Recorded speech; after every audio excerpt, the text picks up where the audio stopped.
दोस्तों नमस्कार। मैं विकास कुमार, आपका दोस्त और बिजनेस कोच। दोस्तों, फ्री व्यापार स्कूल में आप लोगों का बहुत बहुत स्वागत है। दोस्तों, लास्ट के वीडियो में हमने आपसे डिस्कस किया था कि जियो बीपी पेट्रोल पंप डीलरशिप के लिए अगर आप अप्लाई करना चाहते हैं, बट जो इनके द्वारा एडवर्टीजमेंट निकाला गया है उस पर्टिकुलर लोकेशन में आपकी ज़मीन नहीं है, तो क्या आप अप्लाई कर सकते हैं या नहीं कर सकते हैं। तो उसकी पूरी वीडियो दोस्तों मैंने लास्ट के वीडियो में बताया है कि किस तरह से आप उसके लिए भी अप्लाई कर सकते हैं और अप्लाई करने के बाद क्या पॉसिबिलिटीज़ होती हैं कि आपको वो पेट्रोल पंप डीलरशिप मिलेगा या नहीं मिलेगा। इन चीज़ों पे भी मैंने आप लोगों से डिस्कस किया है। दोस्तों, इसमें एक इशू भी आ रहा था कि जो वहाँ के फील्ड मैनेजर्स हैं वो गाइडलाइंस का नेशनल हाईवे के गाइडलाइन को लेके, स्टेट हाईवे को गाइडलाइंस को लेके कई लोकेशंस को फील्ड मैनेजर ने रिजेक्ट कर दिया है और लोगों के ये डाउट्स हैं कि मेरी location as per the guideline वो ठीक है। तो दोस्तों, यहाँ पे ना तो आप गलत हैं, ना तो वहाँ के फील्ड मैनेजर गलत हैं।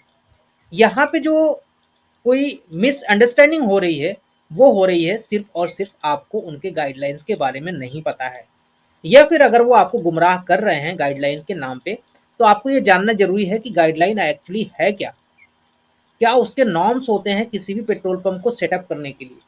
मैं सिर्फ जियो बीपी की बात नहीं कर रहा हूँ, इंडिया में जितने भी फ्यूल स्टेशन सेटअप होंगे वो national highway authority of India का जो गाइडलाइन है उसको फॉलो करके ही सेटअप होंगे। अगर वो एनएच पे हैं तो, अगर स्टेट हाईवे पे हैं तो वो स्टेट हाईवे, स्टेट के जो नॉर्म्स हैं उनको भी फॉलो करना पड़ेगा।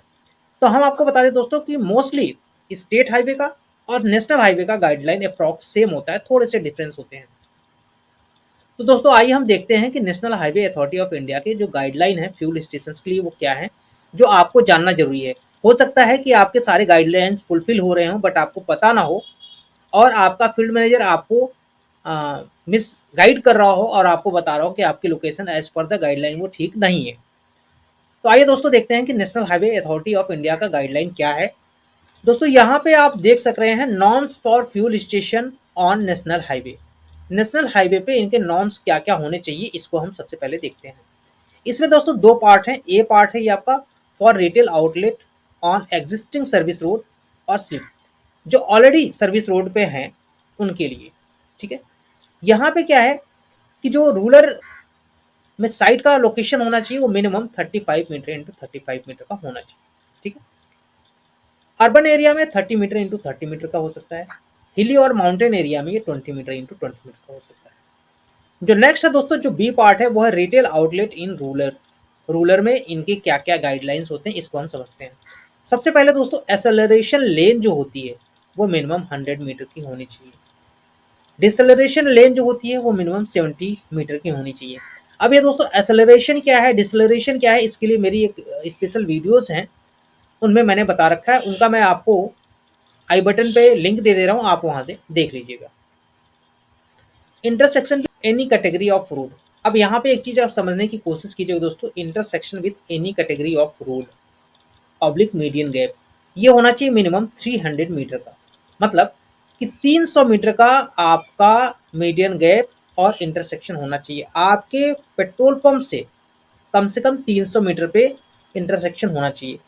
इस चीज पे आप ज्यादा फोकस कीजिए। एनी कैटेगरी ऑफ रोड, किसी भी टाइप का वो रोड हो सकता है, वो चाहे काली रोड हो या कंक्रीट की रोड हो, किसी भी टाइप की रोड हो, 300 मीटर का डिफरेंस होना चाहिए। ठीक है, distance from check barriers, toll plaza, railway level crossing, ये होना चाहिए 1000 मीटर पे।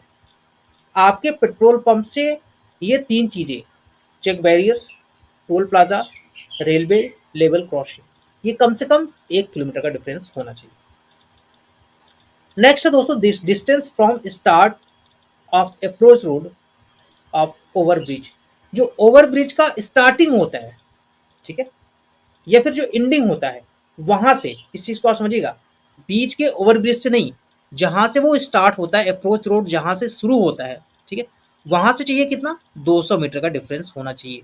ठीक है, distance from start of grade separator flyover, जो फ्लाईओवर्स होते हैं उस पर लगे होते हैं ग्रेड सेपरेटर्स, किनारे किनारे रेलिंग्स लगी होती हैं, ठीक है, वहां से लेके आपका पेट्रोल पंप कम से कम 300 मीटर के डिस्टेंस पे होना चाहिए।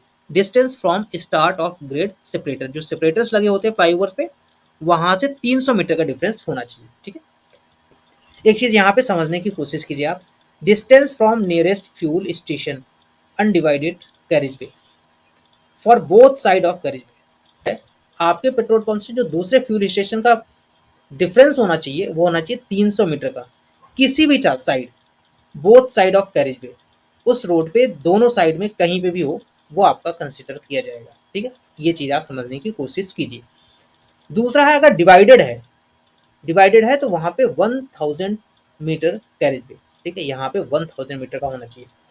However, this restriction shall not apply in case SS agrees for all such fuel stations are provided through common service road 7 meter wide and not directly to NH।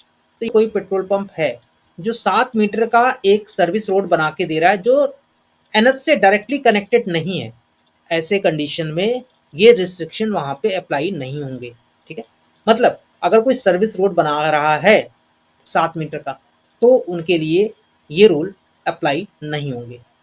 इसमें बहुत सारे norms हैं दोस्तों, मैंने आपको कुछ नॉर्म्स बता दिए हैं।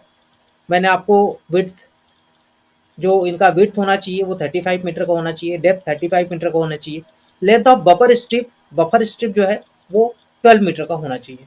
ठीक है, आइए दोस्तों देख लेते हैं कि अगर रिटेल आउटलेट जो अर्बन एरिया में है, पहाड़ी क्षेत्र में है, उनके लिए क्या क्या गाइडलाइंस हैं।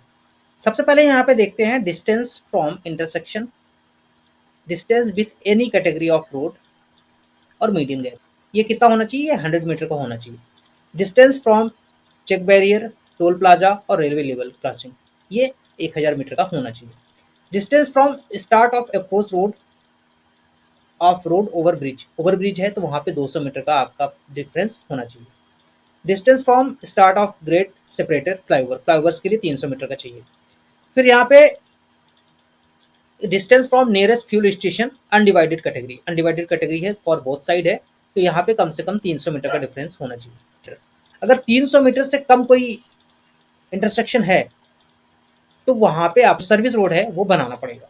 ठीक है, width of frontage of plot का जो फ्रंटेज होना चाहिए वो minimum 30 metre for urban area, 20 metre for hilly, मतलब अगर कोई शहरी क्षेत्र है तो वहां पे 30 मीटर का होना चाहिए, और अगर कोई पहाड़ी क्षेत्र है वहां पे 20 मीटर का फ्रंटेज होना चाहिए। डेप्थ की बात करें तो दोस्तों यहाँ पे 30 मीटर डेप्थ चाहिए शहरी में और 20 मीटर डेप्थ चाहिए आपका पहाड़ी क्षेत्र में। ये कुछ ऐसे कंडीशंस थे, मैंने ऑलरेडी आप लोगों के साथ डिस्कस कर लिया है। तो दोस्तों जीओबीपी में अगर आपने एप्लीकेशन किया है और सेल्स ऑफिसर आपके पास आते हैं, फील्ड मैनेजर आपके पास आते हैं, आपकी ज़मीन की एलईसी करते हैं, इनका एवल्यूएशन करते हैं, तो आप उनसे कहिए कि सर मुझे पूरे गाइडलाइंस के बारे में बताएं कि कौन कौन से गाइडलाइंस होने चाहिए। ठीक है, और उनसे इस चीज़ को आप जानें, इसकी डिटेल्स मैं आपको प्रोवाइड कर दूंगा, ये आपके ऑनलाइन भी मिल जाएंगे गाइडलाइंस, आप उनको देख लीजिएगा। और साथ में ही दोस्तों एलईसी के टाइम आपका ज़मीन एडवर्टाइज लोकेशन में होना चाहिए, ये सबसे इम्पॉर्टेंट है, क्योंकि अगर एडवर्टाइज लोकेशन में नहीं है तो फील्ड मैनेजर का, सेल्स ऑफिसर का ये पूरा राइट है कि वो आपकी लोकेशन को रिजेक्ट कर सकते हैं। बट जैसा कि आप लोगों ने कुछ एलिगेशंस लगाए हैं, कुछ आरोप लगाए हैं, वो सही है कि नहीं सही है मुझे ये तो नहीं पता है, बट जैसा आप लोगों ने कहा है मैं वैसे ही आपको बता रहा हूँ। आप लोगों के कमेंट भी आए हैं कि कुछ सेल्स मैनेजर्स या फील्ड मैनेजर्स जो हैं वो नेगोशिएट कर रहे हैं कि आप मुझे इतना पैसा दिए तो फिर हम आपका अप्रूव करेंगे। तो ऐसा हो सकता है, बट आपका इसमें क्या विचार है, आपके क्या राय हैं, आप मुझे कमेंट करके ज़रूर बताएं। और दोस्तों मैं सिर्फ आप लोगों को टेक्निकली गाइड कर सकता हूं कि कौन कौन से नॉर्म्स होते हैं, क्या क्या उनकी रिक्वायरमेंट्स होती हैं, मैं इसके लिए हमेशा आपको गाइड करता रहूँगा। तो मिलते हैं दोस्तों इसी तरह की नेक्स्ट वीडियो में, तब तक के लिए धन्यवाद।